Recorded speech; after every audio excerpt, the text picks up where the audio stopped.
Ny famonjena no miantoka ny fidirantsika ny lanitra indray androany. Izay indray no resahantsika ao anatin'ity vidéo ity manasanao ary anaraka an'izany hatramin'ny farany aorian'ny générique.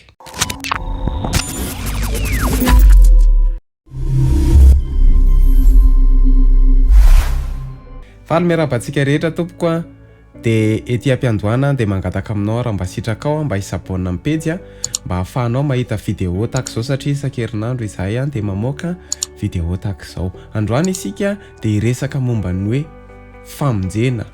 Ny filazantsara ny famonjena no any voalohany sy fototra iorenana amin'ny fiainana maha-kristianina. Hoy ny tenin'Andriamanitra ato amin'ny Efesiana 1:7 hoe ao aminy koa ianareo rehefa renareo ny teny fahamarinana dia ny filazantsara ny famonjena. Izay no mahatonga antsika miteny teo hoe ny filazantsara ny famonjena no fototra voalohany amin'ny maha-kristianina. Ny fahadisoan'ny kristianina dia motifa diso no hivavahana sy fitiavan-tena. Izay no mahatonga ny olona hivavaka izy satria marary dia mitady fanasitranana, dia rehefa azo ny fanasitranana dia tsy mivavaka intsony. Hivavaka izy satria te hahazo vola, te hanan-karena, dia izay no antony hivavahana. Be dia be ny kristianina manao asa fanompoana any am-piangonana. Tsy ny fanaovana asa fanompoana an'Andriamanitra no maha-kristianina fa ny famonjena. Ny famonjena zany no fanombohany. Tsy ilay mbola tamin'ilay fombafomba natao tamintsika tamin'ny mbola kely, ohatra hoe vita batisa na fandraisana amin'ny fanasan'ny tompo. Ny maha-pastera na ny maha-diakona, ny maha-évêque dia tsy ny titra tompoko no mahavonjy.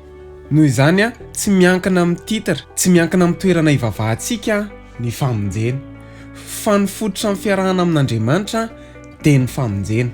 Ary izao mila tsaroantsika mandrakizay ny famonjena dia anasin'ny tompo, tsy miankina amin'iza n'iza.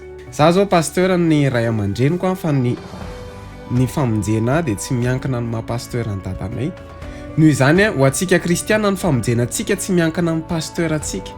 Za dia natao hivavaka ho an'ny ankonako fa tsy izany mahavonjy ny ankonako, fa ny mahavonjy ny ankonako dia miankina amin'ny tsiraray.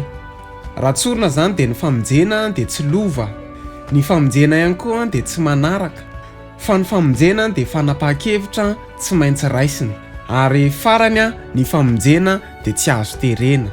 Hotohizantsika amin'ny heriny izay hoe nahoana no mila famonjena isika. Raha nahafinaritra anao ny vidéo dia aza misalasala, milike sy micommente sy mipartage dia manome fotoana antsika amin'ny heriny eny ito izao indray veloma tompoko.